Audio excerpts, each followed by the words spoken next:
आचरण के लिए सब अपने हाथों को जोड़ लेंगे। ओम नमः सिद्धेभ्यः, ओम नमः सिद्धेभ्यः, ओम नमः सिद्धेभ्यः। सत्त्वेषु मैत्रीं गुणेषु प्रमोदं, क्लिष्टेषु जीवेषु कृपापरितं, माध्यस्थे भावं विपरीतवृत्तो सदा ममात्मा विदधातु देव। जय भगवंतानंद सुत परमेश्वरी भगवान की, देवादिदेव मुनीश्वर बुद्धनाथ भगवान की, परम पूज्याचार्य नित्य गुरुदेव की, परम पूज्य देव तपस्याचार्य से सुंदर सागर जी गुरुदेव की, परम पूज्यारिका स्नेहवती माता जी की, हरिका संघ की, जयमानी माता की, श्रीमद जैन धर्म की, माता जी के चरणों में वंदना भी करते हुए, तीनों साधुओं के चरणों में इच्छा भी करते हुए आगम के शब्दों को आपके समक्ष रखते हैं। अभी तक हम लोग समाधि का प्रकरण समझ रहे थे, जिसमें हमने साधन क्या है क्या नहीं है इस सब को जाना। उसमें हमने साधन को माना आत्मा ही क्या है, हमारी समाधि का साधन है। तो यहाँ पर आचार्य विद्युति गुरुदेव हमें साधन के जो साधन बताया है आत्मा, तो वो आत्मा कैसी है, वो आत्मा में क्या क्या गुण है, कैसा उसका स्वरूप है, उसको आगे 26 नंबर के श्लोक के माध्यम से आचार्य विद्युति गुरुदेव बता रहे हैं। एक सदा शाश्वती को ममात्मा, विनिर्मल साधिगम स्वभाव, बहिर्भवा सत्य परि समस्ता, न शाश्वता कर्म भवा सकिया। हिंदी वाला पढ़ते हैं। अक्षय है शाश्वत है आत्मा, निर्मल ज्ञान स्वभावी है, जो कुछ पा रहे सब पर है, कर्माधीन विनाशी है। क्या समझा रहे हैं? एक सदा शाश्वती को ममात्मा, मेरी आत्मा, मम आत्मा मेरी आत्मा एक है, सदा रहने वाली है। एक सदा शाश्वती को शाश्वत है। फिर आगे बोल रहे हैं बी निर्मल साधिगम स्वभाव, वो आत्मा निर्मल है, साधिगम मतलब अधिगम से सहित है, अधिगम मतलब ज्ञान से सहित है और स्वभाव वाली है। फिर आगे बोल रहे हैं बहिर्भवा सत्य परे न समझता, बहिर्भवा जो बाहरी समस्त पदार्थ हैं वो सब क्या है, पर है। न शाश्वता कर्म भवा सकिया, मतलब न शाश्वत नहीं है और सब कुछ कर्म जनित है, कर्मों के अधीन है। क्या मतलब निकला? ये आत्मा हमेशा रहने वाली है, एक है, अकेली है, निर्मल स्वभाव वाली है, और जो बाहर के समस्त पदार्थ हैं वो पर है और वो शाश्वत नहीं है, कर्मों के अधीन है। प्राय इस संसार में जहां भी देखो क्या रहता है, अशांति ही अशांति छाई हुई। इस अशांति का नाम ही क्या है? संसार। हम इस संसार में हमेशा प्रार्थना करते रहते हैं कि हमें शांति की प्राप्ति हो, हम शांति की चर्चा करते हैं, लेकिन कभी भी हमें शांति प्राप्त नहीं हो। हम शांतिनाथ भगवान से प्रार्थना करते हैं कि ये शांतिनाथ भगवान हमें शांति प्रदान कीजिए, हमें शांति मिले। तो शांतिनाथ भगवान कहते हैं कि हे भव्य जीव, तुम्हें शांति इस संसार के झमेले में रहते हुए मिलने वाली नहीं है, क्योंकि इस संसार में शांति कहीं पर भी प्राप्त होती ही नहीं है। या ये कह लो कि जहां पर द्वैत है वहां पर अशांति है, और जहां पर अद्वैत है वहां पर क्या है? शांति है। इस अशांति का कारण है द्वैत और शांति का कारण है अद्वैत। अब द्वैत और अद्वैत मैंने पिछली बार भी कभी शायद बताया था क्या होता है, नहीं बताया क्या? द्वैत का मतलब और अद्वैत का मतलब? द्वैत में दो होते हैं और अद्वैत में एक होता है। जहां पर दो का संबंध होता है वहां पर अशांति होती है, और जहां पर सिर्फ एक होता है वहां पर शांति होती है। आप कहीं पर भी देख लो, झगड़ा होगा, द्वंद्व होगा, तो क्या होगा? दो के बीच में होगा, कभी भी अकेले के बीच में झगड़ा नहीं होता। जैसे कि माचिस है, अब आपके पास में सिर्फ तिल्ली है और मैच बॉक्स जो बॉक्स है वो नहीं है, तो क्या आग उत्पन्न हो सकती है? या सिर्फ मैच बॉक्स है और तिल्ली नहीं है, तो क्या आग उत्पन्न हो सकती है? नहीं। जब मैच बॉक्स माचिस का बक्सा होगा, जब तिल्ली होगी, उन दोनों का आपस में जब घर्षण होगा तभी वो अग्नि उत्पन्न होगी। उसी प्रकार से जब दो मिलेंगे तब अग्नि उत्पन्न होगी। वैसे कोई अकेला जीव है, वो अकेला बैठा है तो अकेले गुस्सा करने वाला नहीं है। क्रोध आएगा, लड़ाई होगी, झगड़ा होगा, तो दो की जरूरत पड़ती है। एक श्रेणी चरित्र में एक अच्छा सा उदाहरण आता है कि क्या होता है, जो राजा श्रेणी थे, वो जो नंदी ग्रामवासी वाले थे उन पर वो कुपित हो गए। वो चाहते थे कि वो ग्राम खाली हो जाए, वो नगर खाली हो जाए, ऐसा वो चाहते थे। लेकिन क्या, राजा है तो भी कारण तो चाहिए। बिना कारण के वो किसी को भी खाली नहीं करा सकते। तो अब उन्होंने कि उनको मैं वो गांव खाली कराऊं तो मैं कारण को ढूंढूं। तो उन्होंने क्या किया, नगरवासियों के लिए वो सवाल प्रश्न भेजने लगे, ताकि ऐसे ऐसे प्रश्न भेजे कि वो सब क्या हो जाए, निरुत्तर हो जाए और उन्हें बाहर निकालने का कारण मिल जाए। तो उन्होंने पहला प्रश्न कभी भेजते हैं कि हाथी को वजन करके बताओ कि हाथी का वजन कितना है। फिर दूसरा प्रश्न भेजते हैं कि बालू की रस्सी मुझे चाहिए। फिर तीसरा प्रश्न भेजते हैं कि मेरे सामने वो जो नगर में बावड़ी है वो मुझे चाहिए। ऐसे डिफिकल्ट क्वेश्चंस को भेजते हैं, और जब नगरवासी को जब समाधान नहीं मिलता है तो वो परेशान हो जाते हैं कि क्या हो गया, ऐसी कौन सी गलती हो गई है कि राजा श्रेणी हम पे ऐसे कुपित हुए, हमें इस नगर से निकालना चाहते हैं। वो चिंता में रहते हैं। तो जो अभय कुमार होते हैं, जो राजा श्रेणी के पुत्र होते हैं, राजा श्रेणी को पता नहीं होता है, वो उस नगर में रहते हैं। और जब नगरवासियों की समस्या को वो सुनते हैं तो वो क्या कहते हैं कि आप चिंता मत करो, मैं तुम्हें समाधान देता हूं। और वो एक एक करके हर चीज का समाधान देते चले जाते हैं। राजा श्रेणी आश्चर्यचकित होते हैं। फिर वो एक और ऐसा क्वेश्चन भेजते हैं कि क्या अकेले मुर्गे की लड़ाई में देखना चाहता हूं, क्या अकेले मुर्गे की लड़ाई में साक्षात में देखना चाहता हूं। तो वो क्या कहते हैं, नगरवासी जैसे ये सुनते हैं तो इतने परेशान हो जाते हैं, क्योंकि झगड़ा तो कभी भी दो के बीच में होता है। सास बहू दो होती है तो झगड़ा होता है, देवरानी जेठानी होती है तो झगड़ा होता है, पड़ोसी भी अगर होंगे तो ही पड़ोसी के साथ में झगड़ा होगा।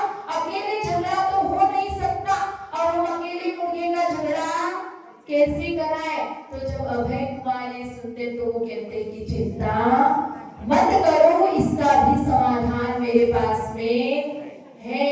और वो समाधान क्या देते हैं कि दर्पण रख दो, तो दर्पण में जब प्रतिबिंब पड़ेगा उस मुर्गे का तो वो क्या करेगा, उससे खुद ही लड़ने लगेगा।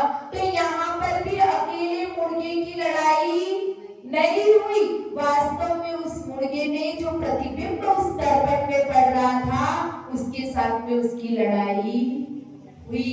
तो इस बात से ये तात्पर्य निकलता है कि कभी भी लड़ाई अकेले में नहीं होती है, लड़ाई के लिए दो चाहिए ही चाहिए।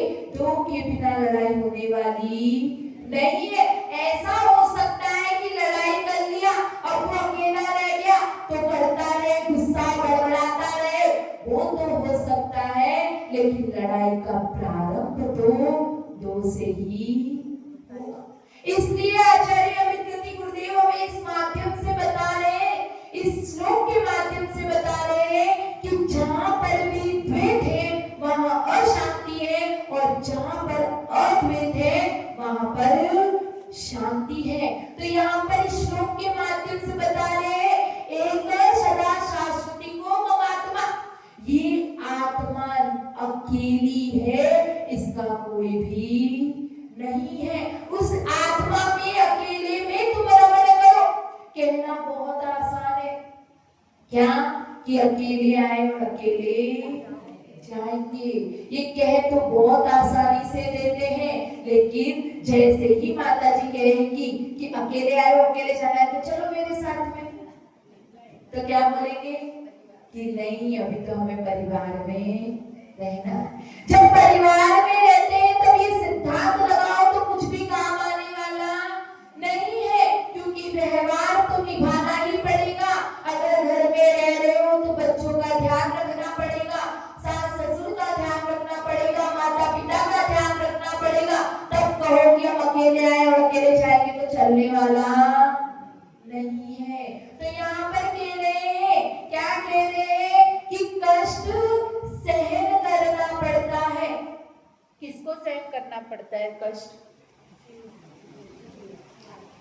देखो ये संसार में कोई भी अपना नहीं है, ये घर ये परिवार ये कुछ भी अपना नहीं है। इस सिद्धांत को हमें समझना है, क्योंकि जो चंदन बाला थी उसने विचार किया, वो सेठ जी के घर पे रह रही थी, तो उसको न जाने कितने कष्ट सहन करने पड़े, और फिर वो कष्ट सहन करते करते विचार करती है कि पराया घर तो पराया ही होता है और अपना घर अपना ही होता है।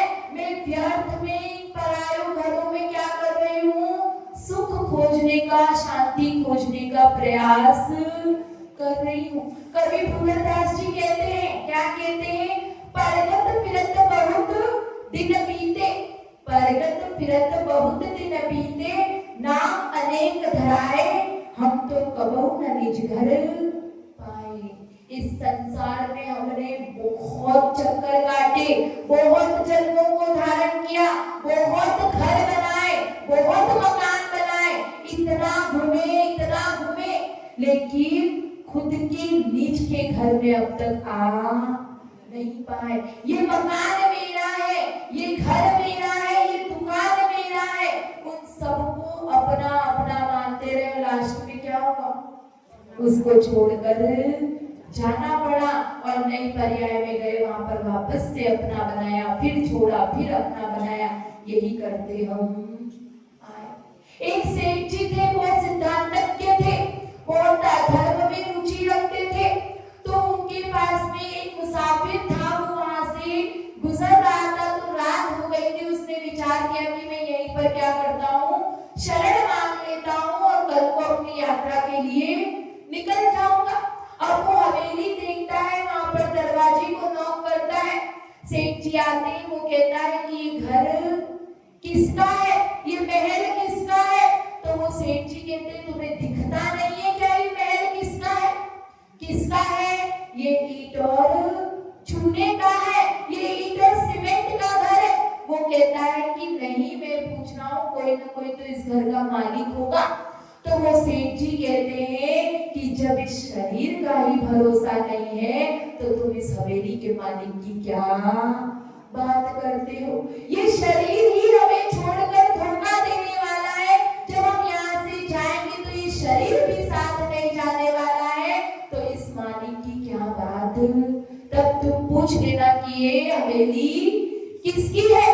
तो वो जो मुसाफिर था वो भी समझ जाता है, वो भी बहुत बुद्धिमान था, वो भी सोचता है कि यही इस घर का मालिक है। और वो वहां पे क्या करता है, उस सेठ जी की बातें सुनकर बहुत प्रसन्न होता है, बहुत खुश होता है, कि धर्म की बात को समझकर, सिद्धांत की बात को समझकर, और वो वहीं पर रुकने का फैसला करता है। और जब रुकता है तो रात को सोते सोते वक्त विचार करता है कि वास्तव में सत्य तो यही है।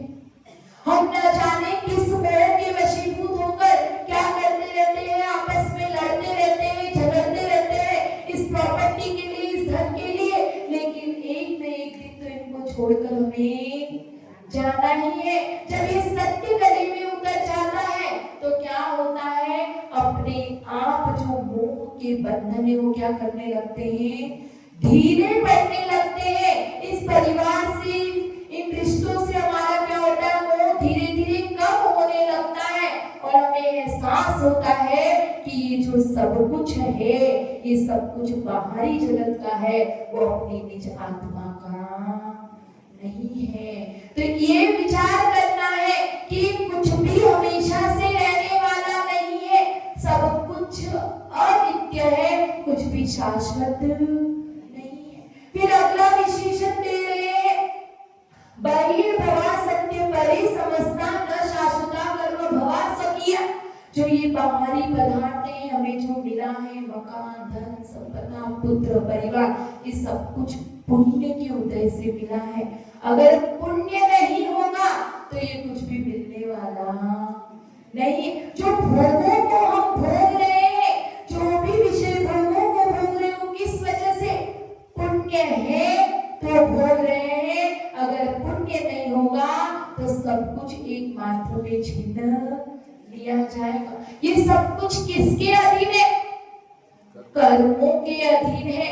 ये सब कुछ कर्म पर डिपेंड करता है। जैसा कर्म हम करेंगे वैसा फल हम प्राप्त करेंगे। तो ये जो शरीर आदि है, जो ये राग आदि परिणाम भी जो होते हैं, हमारे राग द्वेष के परिणाम भी होते हैं, ये भी सब कर्मों के अधीन है। ये हमारा स्वभाव नहीं है और ये शाश्वत भी नहीं है। हमेशा हमारे परिणाम एक जैसे रहते हैं क्या?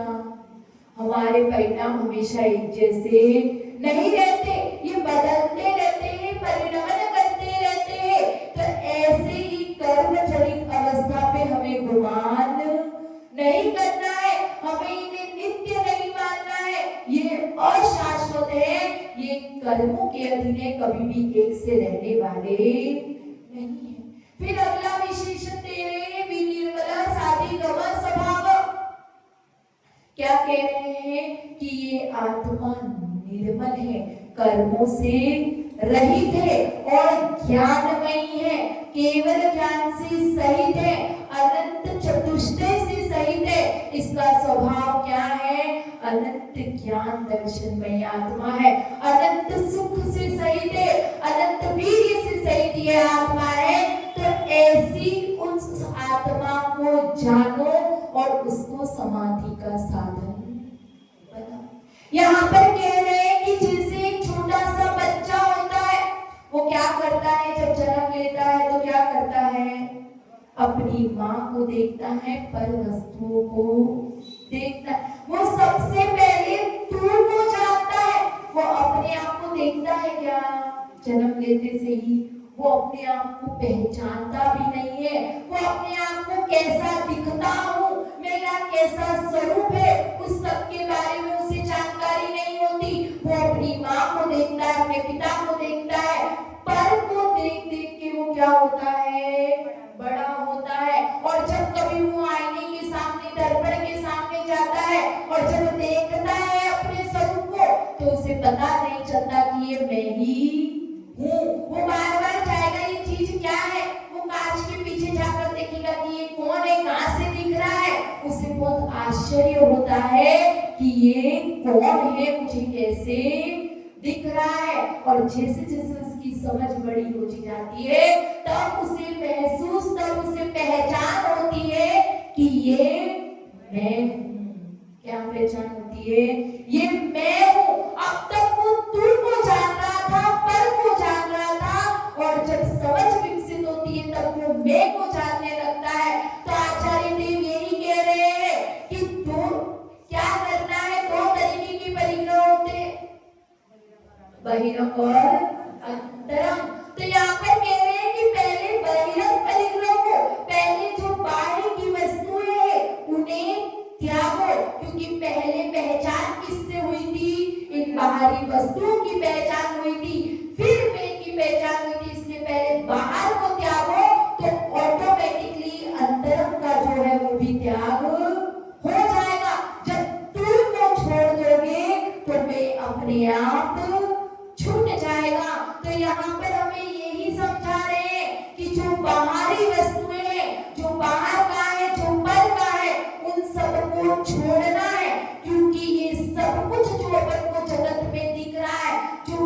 जो हम भोग रहे हैं वो शाश्वत नहीं है, वो कर्मों के अधीन है। और जब कर्म बलवान होंगे तो सब कुछ मिलेगा, सब कुछ अपना होगा।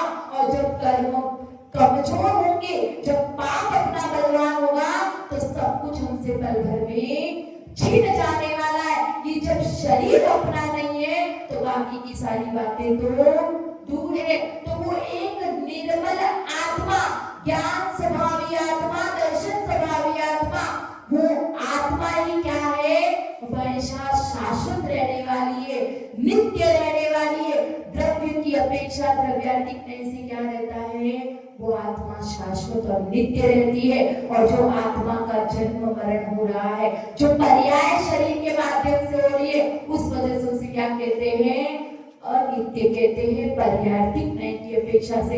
तो यहाँ पर आचार्य देव कह रहे हैं कि द्रव्यातीत न्याय की अपेक्षा से वो आत्मा सदा एक सी रहने वाली है, नित्य रहने वाली है। लेकिन अभी वर्तमान में वो अशुद्ध है, कषायों से अनुरंजित है। तो उसको क्या करना है, उसको शुद्ध करने का प्रयास हमें करना है और उस मोक्ष मार्ग पे हमें प्रशस्त होना है और एक न एक दिन सिद्ध बनकर उस पर विराजमान होना है। तो जय बोलो आज से सुंदर सागर जी की परम पूज्य हरिदास सुने माता जी।